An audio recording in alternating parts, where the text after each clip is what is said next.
Hello students, NK Mittal law class में आपका स्वागत है। मेरा नाम निधि मित्तल है। आपको पता ही है कि डेली क्लासेस हो रही हैं रोज़ाना रात को 8 बजे मॉक टेस्ट की। आज एक और मॉक टेस्ट हम लेकर आए हैं जो कि रिलेट करता है दहेज प्रतिषेध अधिनियम से, जो रिलेट करता है डॉरी प्रोहिबिशन एक्ट से। तो चलिए फिर अपनी आज की क्लास स्टार्ट करते हैं। पहला क्वेश्चन, दहेज प्रतिषेध अधिनियम के तहत दहेज की परिभाषा कौन से सेक्शन में दी गई है। आपसे पूछा गया है कि डॉरी प्रोहिबिशन एक्ट के अंतर्गत डॉरी को कौन से सेक्शन में डिफाइन करा गया है। सेक्शन 2 में, सेक्शन 4 में, सेक्शन 5 में या इनमें से किसी में नहीं। सही आंसर अब तक आपने कर लिया होगा। तो डॉरी प्रोहिबिशन एक्ट के अंतर्गत दहेज की जो परिभाषा दे रखी गई है वह सेक्शन 2 के अंतर्गत धारा 2 के अंतर्गत दे रखी गई है।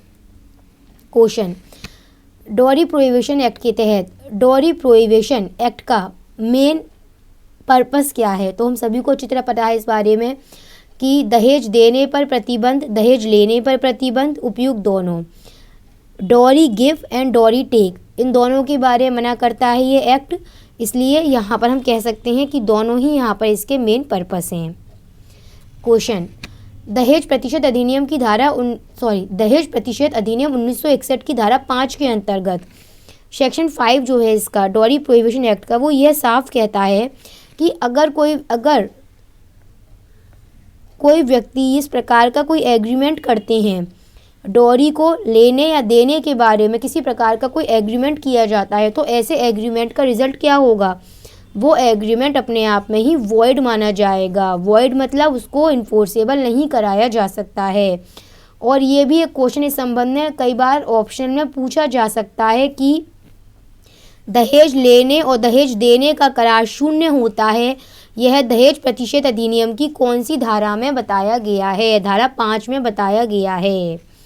दहेज प्रतिषेध अधिनियम कब से लागू हुआ है, कौन सी तारीख से इन्फोर्सेबल हुआ है। 1 जुलाई 1961, 4 जुलाई 1964, 7 जुलाई 1965 या इनमें से कोई नहीं। तो सही आंसर होगा दहेज प्रतिषेध अधिनियम 1 जुलाई 1961 से लागू हुआ है। Dowry prohibition officer, dowry prohibition officer जो हैं इनके बारे में बताना है हमें।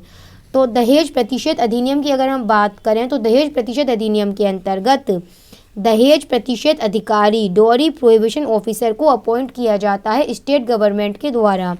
इनका अपॉइंटमेंट जो है या इनके बारे में डॉरी प्रोहिबिशन ऑफिसर से रिलेटेड प्रेजेंट जो ऑप्शन दे रखे हैं उसमें से कौन सा ऑप्शन रिलेट करता है। तो सेक्शन 8B जो है वो यहाँ पर इस संबंध में इससे रिलेट, सेक्शन 8B जो है वो इससे यहाँ पर रिलेट करता है। और इनका जो अपॉइंटमेंट है वो यहाँ पर इस संबंध में स्टेट गवर्नमेंट के द्वारा किया जाता है। एक सेकंड दीजिएगा। हाँ, तो ये भी एक क्वेश्चन बनता है कि डॉरी प्रोहिबिशन ऑफिसर जो है वो कौन से सेक्शन में बताया गया है। सेक्शन 8B में इसके बारे में बताया गया है। आपको क्या पूछा है क्वेश्चन में, आपसे पूछा है इनकरेक्ट आंसर कौन सा है। तो दहेज प्रतिषेध अधिनियम 1 जुलाई 1961 से लागू हुआ है। हाँ, अभी हमने रीड किया था। दहेज, इस अधिनियम के तहत दहेज की परिभाषा धारा 5 में दी गई है, दूसरा ऑप्शन। तीसरा, दहेज लेने और दहेज देने का करार शून्य होता है। चौथा ऑप्शन, दहेज लेने या देने के लिए जो पेनल्टी है वो धारा 3 में बताई गई है। कौन सा गलत है आप चेक कर सकते हैं। हमने अभी आपको बताया था कि दहेज लेना और दहेज देने का करार शून्य होता है और ये सेक्शन 5 में बताया गया है और दहेज की परिभाषा धारा 2 में दे रखी गई है। इसका मतलब यह है कि जो यहाँ पर इसमें ऑप्शन बी है,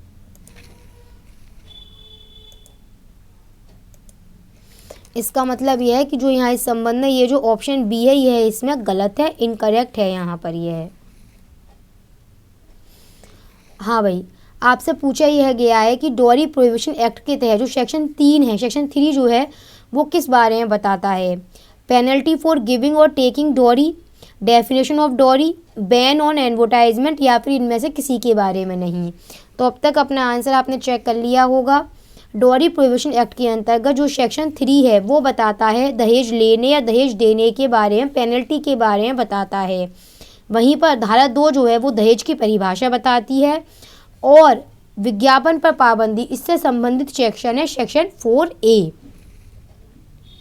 क्वेश्चन अभी हमने रीड किया था इस संबंध में। दहेज प्रतिशत अधिकारी जो है उसके बारे में सेक्शन 8B में बताया गया है। और यहाँ पर हम बता दें आपको इस संबंध में, अब आपसे अच्छी तरह आप रीड कर लीजिए, इंग्लिश हिंदी दोनों में क्वेश्चन रखे गए हैं, इसीलिए कि यहाँ पर इस संबंध में जो दहेज प्रतिशत अधिकारी है जिसके बारे में सेक्शन 8B में बताया गया है, उनका अपॉइंटमेंट स्टेट गवर्नमेंट के द्वारा किया जाता है और इनके ड्यूटीज़ वगैरह इनके बताए गए हैं। तो यह देखना कि इस अधिनियम के उपबंधों का सही तरीके से अनुपालन किया जा रहा है, यह देखना कि दहेज लेने या दहेज लेने को दुष्प्रयुक्त करने और दहेज मांगने को प्रयासतः रोकना, इस अधिनियम के अधीन अपराध करने वाले व्यक्तियों के अभियोजन के लिए ऐसा साक्ष्य एकत्र करना जो आवश्यक हो। तो इसका मतलब ये कि ये सारे ही यहाँ पे इनकी ड्यूटीज़ में इंक्लूड करे जाएंगे। अब आपसे क्वेश्चन पूछा गया है यहाँ पर इस संबंध में, डॉरी प्रोहिबिशन एक्ट के अंतर्गत जो सेक्शन 3 है जिसके बारे में अभी हमने रीड किया था, सेक्शन 3 यह बताता है दहेज लेना और दहेज देने के बारे में पेनल्टी के बारे में बताता है। तो कितनी पेनल्टी लग सकती है यहाँ पर, ऑप्शन ए पहले रीड करते हैं। यदि कोई व्यक्ति दहेज देगा या लेगा या दहेज देना या लेने का दुष्प्रयोग करेगा तो दहेज प्रतिशत अधिनियम के अंतर्गत ऐसा व्यक्ति दंडनीय होगा। धारा 3 के अंतर्गत वो व्यक्ति कारावास से जिसकी अवधि 5 साल से कम की नहीं होगी, जुर्माने से जो 15,000 से है या दहेज की मूल्य की रकम तक इनमें से जो भी अधिक होगा उससे दंडनीय होगा। ऑप्शन बी, वो व्यक्ति कारावास से जिसकी अवधि 6 साल से कम की नहीं होगी, जुर्माने से जो 15,000 रुपये से अधिक है या ऐसे दहेज की मूल्य की रकम तक इनमें से जो भी अधिक होगा दंडनीय होगा। ऑप्शन सी, वो व्यक्ति कारावास से जिसकी अवधि 5 साल से कम की नहीं होगी, जुर्माने से जो 25,000 से है या ऐसे दहेज की मूल्य की रकम तक जो इनमें से अधिक हो, इनमें से जो भी अधिक हो दंडनीय होगा। बताइए सही आंसर क्या होगा। ऑप्शन ए यहाँ पे करेक्ट है। यदि कोई व्यक्ति दहेज लेगा या देगा या दहेज देना या लेना दुष्प्रयुक्त करेगा तो दहेज प्रतिशत अधिनियम के अंतर्गत ऐसा व्यक्ति वह व्यक्ति कारावास जिसकी अवधि 5 साल से कम की नहीं होगी और जुर्माने से जो 15,000 से या ऐसे दहेज की मूल्य की रकम तक का इनमें से जो भी अधिक होगा पनिशेबल किया जाएगा। वहीं पर अब अगला क्वेश्चन पूछा है हमने, डिमांड फॉर डॉरी धारा 4 के अंतर्गत इस संबंध में पूछा है, पेनल्टी इसमें बताई गई है। अगर कोई व्यक्ति डॉरी की डिमांड कर रहा है तो उसको कितनी पेनल्टी लगाई जाएगी। इंग्लिश में ये रहा और हिंदी में क्वेश्चन ये रहा। तो ऐसे व्यक्तियों को कितनी पेनल्टी लगाई जाएगी। ऑप्शन ए, कारावास जिसकी अवधि 6 महीने से कम की नहीं होगी किंतु 2 वर्ष तक एक्सटेंड हो सकेगी और जुर्माने से जो 10,000 तक का हो सकेगा दंडनीय होगा। कारावास जिसकी अवधि 10 माह से कम की नहीं होगी किंतु 2 वर्ष तक की हो सकेगी और जुर्माने से जो 10,000 तक का हो सकेगा दंडनीय होगा। कारावास जिसकी अवधि 12 महीने से कम की नहीं होगी किंतु 2 वर्ष तक की हो सकेगी और जुर्माने से जो 10,000 रुपये तक का हो सकेगा दंडनीय होगा, या फिर इनमें से कोई नहीं। बताइए सही आंसर क्या होगा। ऑप्शन ए जो है वो इसमें करेक्ट आंसर माना जाएगा इस संबंध में।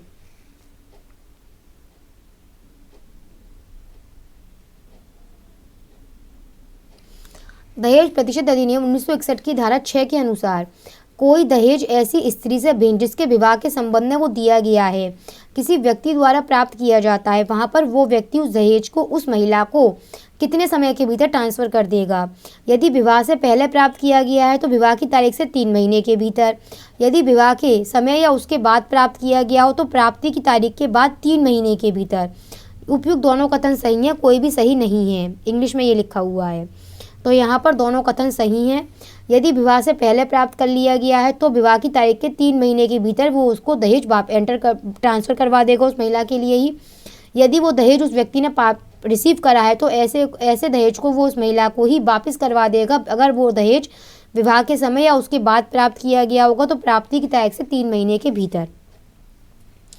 कॉग्निजेंस ऑफ ऑफेंस की अगर हम बात करें इस संबंध में, जिसकी सेक्शन 7 में बताया गया है, इसमें निम्नलिखित में से कौन सा सही है। न्यायालय अपराध का संज्ञान, इस प्रकार के मामलों का संज्ञान पुलिस रिपोर्ट पर या फिर अपनी जानकारी पर कर सकेंगे, या फिर पीड़ित पक्ष या उसके माता पिता या किसी अन्य नातेदार द्वारा किसी मान्यता प्राप्त कल्याण संस्था या संगठन द्वारा किए गए परिवाद के आधार पर।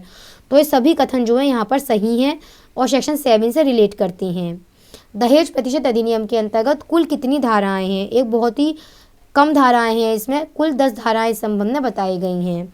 तो इसके साथ ही अपनी क्लास कंप्लीट करते हैं। जो भी मुझे लगे एमसीक्यूज़ के रूप में मोस्ट इम्पॉर्टेंट हो सकते थे आपके लिए, हम आज उनकी क्लास यहाँ पर लेकर आए हैं। आशा करते हैं क्लास आपके लिए काफ़ी ज़्यादा बेनिफिशियल रही होगी।